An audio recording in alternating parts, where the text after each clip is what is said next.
Il y a une formation de tarot. Alors, donc là, tu acceptes n'importe qui, on est d'accord. Enfin, n'importe qui, je veux dire, qui débute dans le tarot Oui. et qui veut découvrir. Donc, Oui. le nanti de base, et il apprendra le tarot. Bah, comme moi, s'il est touché dans son cœur, dans son âme, puisque le tarot, ce qui est intéressant avec cet outil, c'est que c'est lui qui vient nous chercher.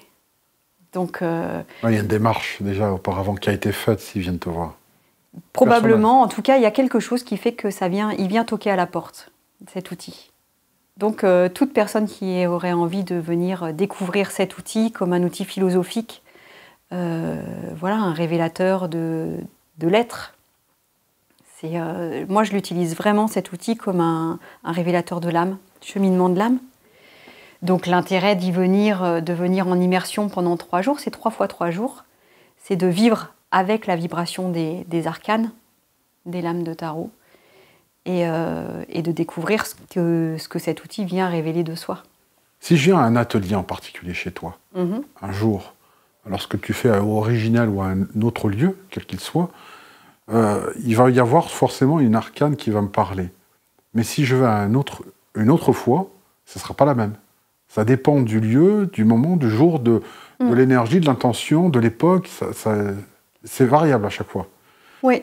En tout cas, ce que je propose dans les ateliers à Originel, c'est vraiment de venir comprendre sa météo intérieure.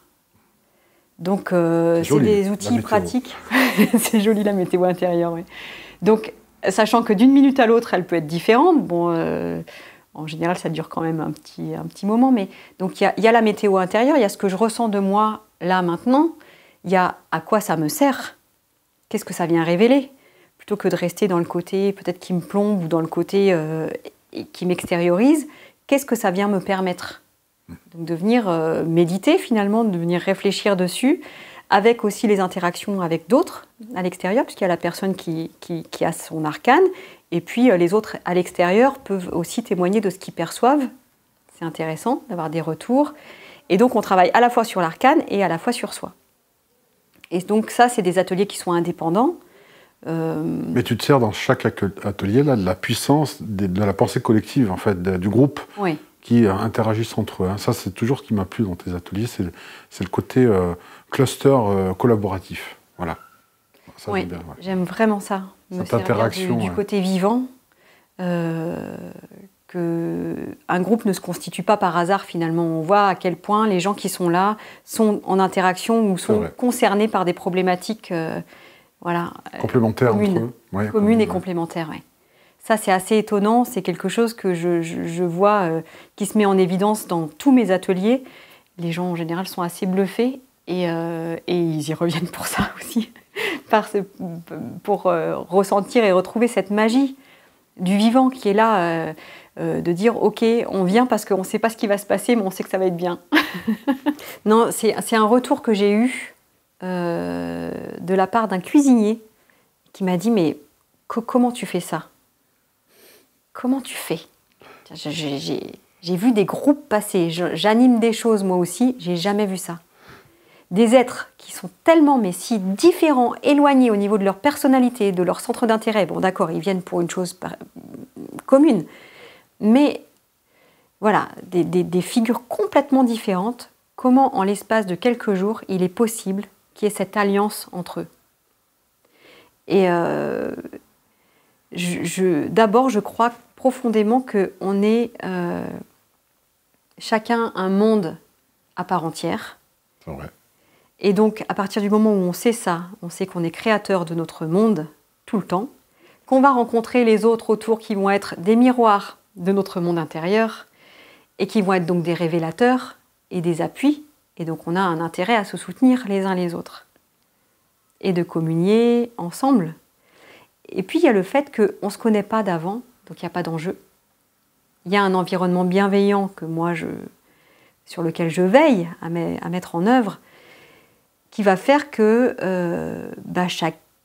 chacun va avoir besoin d'aller rencontrer l'univers de l'autre. Je vais susciter finalement aussi, je vais permettre qu'il y ait cette curiosité d'aller découvrir l'univers de l'autre, sans le juger, avec bienveillance, Et ce qui fait que, au fur et à mesure, chacun va pouvoir témoigner aussi d'une manière sécurisée de là où il en est, de ce qui se passe pour lui, de ce qu'il rencontre, avec, en levant des barrières, mais comme ça, d'une manière assez simple, fluide, et avec la certitude qu'il n'y aura pas de jugement derrière, qu'il n'y aura rien de compliqué.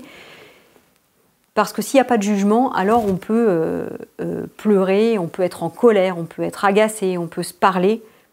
Mais de toute façon, ce qui émerge est bienvenu puisqu'il va servir aussi, s'il est mis en partage, il va servir aussi à la construction des autres autour. Et cette complémentarité-là, effectivement, elle est essentielle pour moi, oui. Donc Karine Garnier-Point-Orgue, c'est ça, hein? Karine Garnier-Point-Orgue. Alors quand on va voir dessus, on a l'impression que tu t'occupes exclusivement du féminin, des femmes. Mais en même temps, tu vois, le tarot, c'est pas que pour les femmes. Là c'est mixte et tout le monde peut venir. Hein? Pour le tarot, tout le monde peut venir, c'est mixte, tout à fait. J'attends les hommes. Oui. C'est bien, si les hommes ont envie de venir, effectivement. Pourquoi on a l'impression que c'est plutôt féminin? Parce que ça a été tout un parcours pour moi de venir à la rencontre de mon féminin. Donc c'est ça que je mets en partage. Et puis c'est une manière aussi de venir par le biais de l'intuition, donc quand même par une phase assez féminine, d'intériorité, de sensibilité, qui sont des vertus qui sont plus féminines en effet. Alors que ce que je mettrais en parallèle dans des vertus plus masculines, ça serait quelque chose de plus théorique peut-être, de plus structuré. C'est vrai que souvent, moi, mon cadre est rond. C'est-à-dire que je fais avec ce qui est là, et puis avec ce qui m'insuffle aussi, ce qui me traverse. Et c'est là où c'est l'aspect vivant, c'est que en fonction du besoin ou de ce qui est présent chez chaque personne qui viennent, je vais ressentir ce qui est important de dire ou de parler. Et donc c'est des mots comme ça, particuliers, qui vont sortir de ma bouche et qui vont venir en résonance, toucher l'être. Et donc à partir de là, il y a des portes qui s'ouvrent, il y a des choses qui se révèlent. Là, tu vas nous préparer des vidéos qui vont être des introductions, là, ça va arriver sous peu, des espèces de petites fichettes vidéo illustrées, sur lesquelles tu vas parler des arcanes rapidement, histoire de donner une introduction sur les 22 arcanes. C'est ce que tu nous prépares là? Oui, j'ai très envie. Tu as envie de faire ça? D'accord. J'ai envie de préparer. Je trouve que c'est intéressant d'avoir... comment dire, ça serait de donner goût à ceux qui sont un peu frileux. J'ai eu des témoignages dernièrement de gens qui ont envie de rencontrer le tarot, mais effectivement, c'est un outil qui n'est pas si simple quand on ne l'a jamais rencontré. Donc, de donner goût, peut-être de donner envie aussi à ceux qui le connaissent déjà de le redécouvrir autrement. Voilà, donc j'ai envie de témoigner de mon enseignement, de ma rencontre avec le tarot, donc des petites fiches effectivement sur le battleur, la papesse, etc. Et qui vont venir montrer le déroulement aussi initiatique du battleur tout au long jusqu'au 22. D'accord. Tu vas donc présenter la totalité des 22 arcanes tarot. Et ce seront, qu'on soit bien d'accord, hein, ce sont des initiations, et pour ceux qui voudront aller plus loin, ils pourront éventuellement... Oui, ça sera rapide, c'est-à-dire que c'est vraiment de pouvoir balayer, ça peut être un bon support pour ceux qui ont déjà fait les formations aussi, de se remettre dedans pour dire « Ah oui, c'était comment déjà ?» Parce qu'une fois qu'on a quelques clés, on peut replonger dans ses notes ou dans les arcanes facilement, puisque les portes sont déjà ouvertes. Donc c'est des petits rappels, et puis ça permet à ceux qui ne connaissent pas encore de découvrir aussi des mots-clés, comment ça fonctionne. Ensuite, on plonge, pendant les formations, on plonge vraiment en profondeur dans les lames, dans leurs vibrations.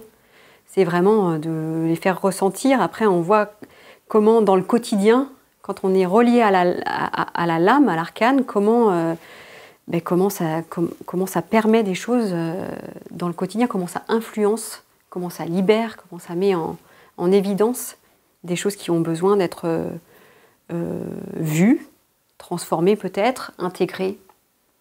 Des parts de soi en fait, hein, qui sont encore dans les tiroirs ou un peu sur lesquels on a mis des petits couvercles, parfois des gros couvercles. Ouais, qu'il faut faire sauter, des bouchons qu'il faut forcément affronter à un moment donné? Alors, forcément, je dirais que non, jamais en force. Mais la vibration qui est là, et c'est là où moi je suis le chef d'orchestre aussi, c'est de permettre que les choses qui sont mûres, qui sont prêtes à être révélées, les choses qu'on a comme un cheveu sur la langue là, puissent être libérées. Oui, le soi comprises, qui ait du sens dessus. Et c'est des compréhensions qui passent au-delà de l'intellect. Et commuer ces choses-là, les transformer en quelque chose d'utile. Hein, en quelque chose d'utile, en quelque chose qui est réintégré, approprié. Réapproprié. Une colère peut être transformée en énergie positive pour faire quelque chose de constructif, par exemple. C'est une des choses que tu peux révéler chez les personnes. Voilà. Oui, il y a des frustrations parfois. Alors ne prenez pas peur, si vous êtes en colère, vous pouvez. Il y a Toute émotion est bonne à vivre. Ça, dans tous les stages que je propose, on y va ensemble, quoi. De toute façon. Derrière une émotion, il y a un besoin, il y a des principes peut-être, il y a des choses qui sont coincées, il y a un potentiel qui est là et qui a besoin de prendre place.